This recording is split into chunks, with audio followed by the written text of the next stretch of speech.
குமுதம் பக்தி நேயர்கள் அனைவருக்குமே வணக்கம். 2025 ராகு கேது பயிற்சியில என்னென்ன மாதிரியான பலன்கள்லாம் நமக்கு குடுக்க போகுது அப்படின்னு சொல்லிட்டு, நம்ம கூட சிறப்பு விருந்தினரா இணைஞ்சிருக்கிறாங்க. ஜோதிடர் முத்துக்குமாரி மேம் அவங்க தான். வாங்க அவங்க கூட சேர்ந்து நிறைய விஷயங்கள கேட்டு தெரிஞ்சுக்கலாம். மேம் வணக்கம். வணக்கம். 2025 ரிஷப ராசி நேயர்களுக்கு இந்த ராகு கேது பயிற்சி என்னென்ன மாதிரியான பலன்கள் எல்லாம் கொடுக்கும் மேம்? ரிஷப ராசி நேயர்களுக்கு ராகு கேதுங்கிறவங்க கெடுக்கிற மாதிரியும் இல்லை, கொடுக்குற மாதிரியும் இல்லை. உங்களை நான் டிஸ்டர்ப் பண்ணாமல் இருக்கிறேன், ஆனால் சில விஷயத்த மட்டும் சொல்கிறேன், அதில் கவனமாக இருந்துக்கிட்டிங்கன்னா நீங்கள் இன்னும் நல்லா இருப்பீங்க.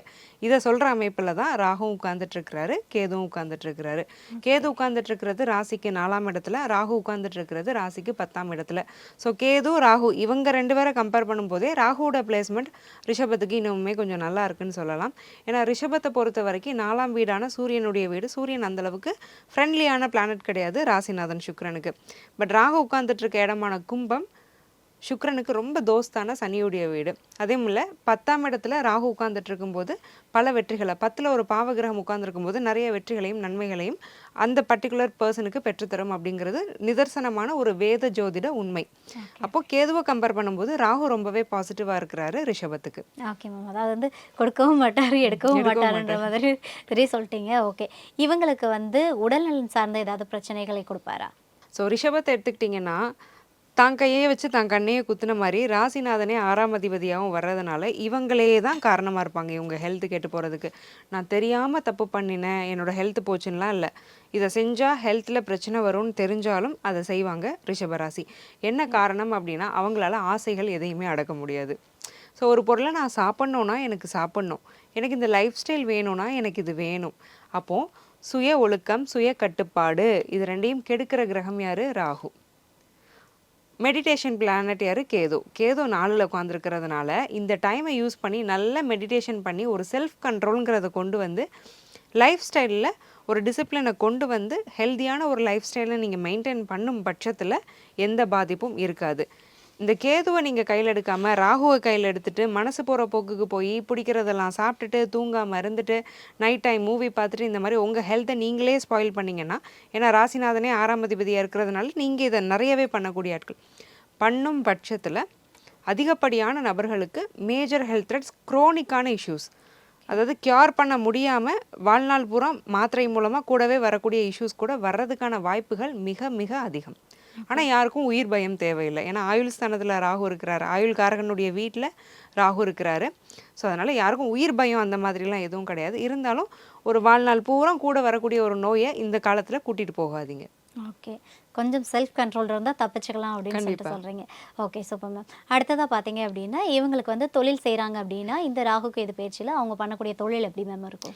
பெண்கள் சம்மந்தப்பட்ட தொழில் செய்கிறவங்க, beauty, cosmetology, textile, import export, அழகு சாதன பொருட்கள், இன்டீரியர்ஸு, இந்த மாதிரியான விஷயங்கள், wedding carols, wedding event planets, decoration, பார்த்ததும் அழகாக இருக்கக்கூடிய விஷயங்கள், எல்லாரும் ரசிக்கக்கூடிய விஷயங்கள், ஆர்டிஸ்டிக்கான விஷயங்கள், க்ரியேட்டிவான விஷயங்கள், இதெல்லாம் பண்ணுறவங்க. அதுவும் இல்லாமல் தன்னுடைய பிஸ்னஸ் பிளேஸில் பெண்களை நீங்கள் நிறைய எம்ப்ளாய் பண்ணியிருக்கிறீங்க, உங்ககிட்ட நிறைய விமன் ஒர்க்கர்ஸ் இருக்கிறாங்க அப்படின்னா உங்களுடைய பிஸ்னஸ்லாம் சூப்பராக போகுது இந்த வருஷம்.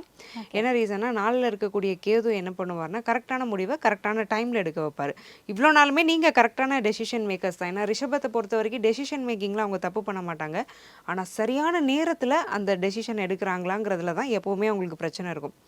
நல்ல முடிவு இதை நான் கொஞ்சம் முன்னாடியே பண்ணியிருக்கலாம், இல்லை இதை நான் பண்ணாமல் இருந்திருக்கலாம், இந்த மாதிரியான ஒரு ரெக்ரெட் தான் அவங்களுக்கு இருந்துகிட்டே இருக்கும். ஸோ இந்த டைம் என்ன பண்ணோன்னா கரெக்டான முடிவை கரெக்டான நேரத்தில் எடுக்க வச்சு பிஸ்னஸில் உங்களை சக்சீட் ஆக போகிறது உறுதி. ஸோ ஒரு வேளை உங்களுக்கு விமன் எம்ப்ளாயீஸ் கம்மியாக இருக்கிறாங்க அப்படின்னா கொஞ்சம் விமனுடைய கவுண்ட்டையும் விமனுடைய ரோலையும் உள்ளே அதிகமாக்கும் பட்சத்தில் பிஸ்னஸில் சக்ஸஸ் அப்படிங்கிறது 100% பாசிபிள். ஓகே. அதாவது கரெக்டான நேரத்தில் கரெக்டான டெசிஷன் எடுத்தால் எல்லாமே பாசிபிள் ஆகுன்ட்டு ரொம்ப அழகாக சொல்லிட்டீங்க. அடுத்ததாக பார்த்தீங்கன்னா இந்த ராகு கேது பயிற்சியில் படிக்கக்கூடிய மாணவர்கள் அவங்களுக்கு எப்படி மேம் இருக்கும்? 4ஆம் இடத்துல கேது இருக்கிறாரு. ஸோ ஒரு மெத்தனம் அப்படிங்கிறது வரும்.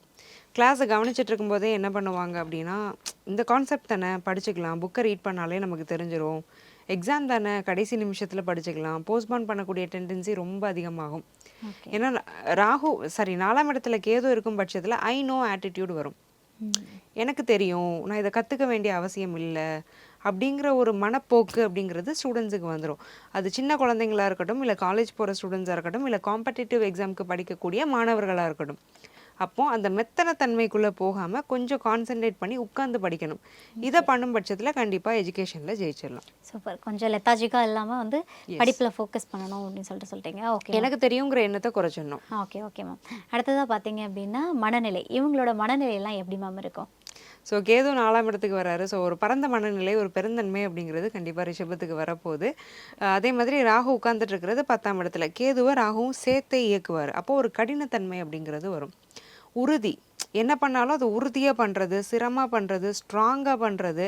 தன்னுடைய ஒப்பீனியனை கூட இவ்வளோ நாள் யாராவது சொன்னாங்கன்னா மேனிப்புலேட் பண்ணாங்கன்னா ஓகே அப்படிங்களான்னு கேட்டுருவாங்க. இப்போ என்ன பண்ணுவாங்கன்னா, இல்லைங்க நான் சொல்கிறது எனக்கு என்னமோ சரியாக வரும்னு தோணுது அப்படின்னு தன்னுடைய பாயிண்ட்டை உறுதியாக வெளியில் எடுத்து வைக்கக்கூடிய ஒரு டெண்டன்சியை இந்த ராகு கொடுத்துருவார். ஸோ அப்போது மனசும் பெருந்தன்மையாகுது, வாக்கும் உறுதியாகுது, தைரியம் வருது.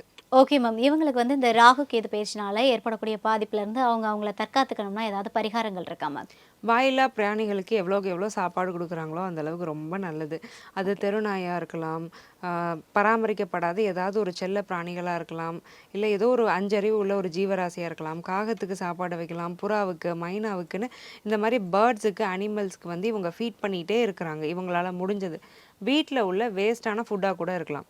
ஸோ நம்ம வந்து சுட சுட செஞ்சு காலையிலே வைக்கணும் இப்படிலாம் சொல்லிட்டு இருக்கோம்னு வச்சுக்கோங்களேன், இவங்க பண்ணவே மாட்டாங்க. ஸோ அட்லீஸ்ட் ஏதோ ஒரு பொருளை வந்து நீங்கள் கொஞ்சம் கொடுங்க.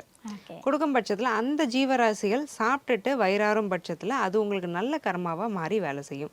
ஸோ இந்த ஒரு விஷயத்தை ரிஷபம் வந்து ரெகுலரைஸ் பண்ணுறது அப்படிங்கிறது ரொம்ப ரொம்ப நல்லது.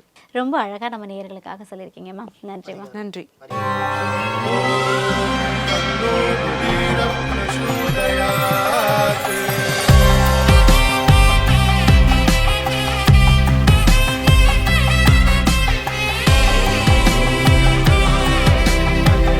இந்த அக்ஷய திருதியில என் ஆத்மார்த்தமான ஆஃபர் உங்க லலிதாவோட ஏற்கனவே கம்மி சேதாரத்துல 1 இல்ல இன்னும் 2%, 3% கம்மி. வைர நகை கேரட்டுக்கு 6000 ரூபாய் கம்மி.